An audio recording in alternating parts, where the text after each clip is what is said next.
let's discuss this further with Sam Ohuabunwa, the former president of Nigeria Economic Summit Group, who joins us live from Lagos. So, Sam, President Buhari says he fears the new trading bloc will stifle entrepreneurship in Nigeria. Is this a valid argument, and what are the reasons?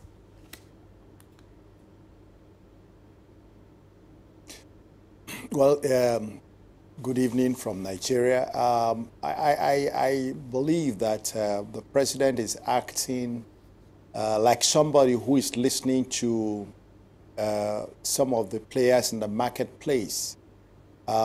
Nigeria felt that when they signed on to the WTO agreements several years ago, they didn't quite understand what those agreements meant and the implications on the local economy. And I know that many people criticized the government for signing without understanding what they were doing. Subsequently, we have had to see the issue of CET, which is the ECOWAS Common External Tariffs. And again, we have had challenges with it.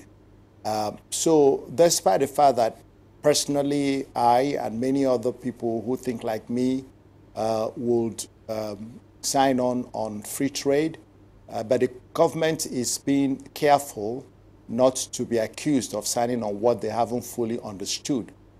So I think it might be legitimate and excusable that the government is honest enough to say they haven't completed the consultations with all the stakeholders so that we come on board and there will be no recriminations. Well, Sam, the AU launched free trade area in 2015, and one would argue Nigeria had at least 2 years to do consultations and find middle ground with the rest on these issues. So why is this still a problem now? Well, I believe that the sincerity is that the government of Nigeria has had problems settling down appropriately and doing what needs to be done. You will remember that our president was out of the country on sick leave for a while. And since he came back, he has been faced with so many issues, so many distractions, security, Boko Haram, Fulani herdsmen, farmers' clashes, and such things that have kept the government quite busy. I think that may have contributed to insufficient time to appropriately consult with all the stakeholders. So I believe that will have contributed. Even though that is not excusable because the machinery of government and the bureaucracy should keep running, but then you can't take it out, can't take it away considering the level of political involvement and impact on the economy of the country. So the political situation may have affected the ability to conclude that consultation on time.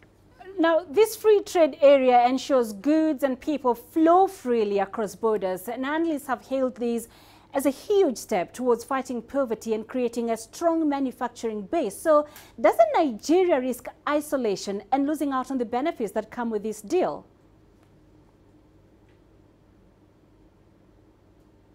Well, you see, the country is still comparatively uncompetitive globally in manufacturing goods. And it's still a major, among the countries of Africa, Nigeria ranks about second or third with the largest manufacturing base. And given that our products are largely uncompetitive because of infrastructure deficit in the country, it's understandable to see manufacturers and Nigerians are afraid that if this went on without dealing with the infrastructure deficit, the high cost of doing business, we might just end up being at the receiving end from the rest of the world. Secondly, what is Nigeria really exporting? What Nigeria exports is mostly oil. Our agriculture is still rudimentary. Manufacturing is uncompetitive.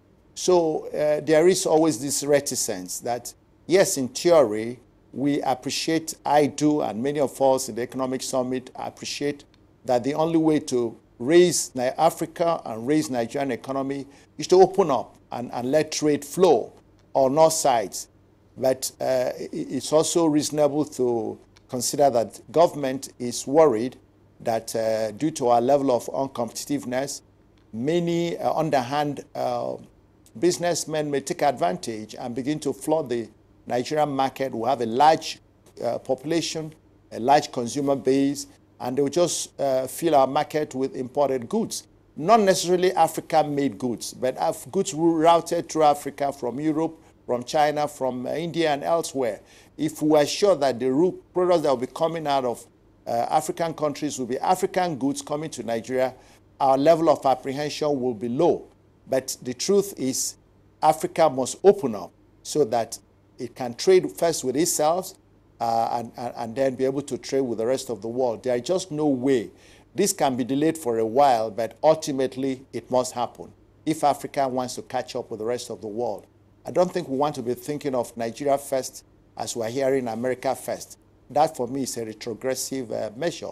We should open up so that trade can flow, people can flow, interactions can happen, and that will lift up many people from poverty across the continent. All right, great insight, sir. We appreciate your time. Thank you for joining us. Sam Ohwebunwa, live for us in Lagos.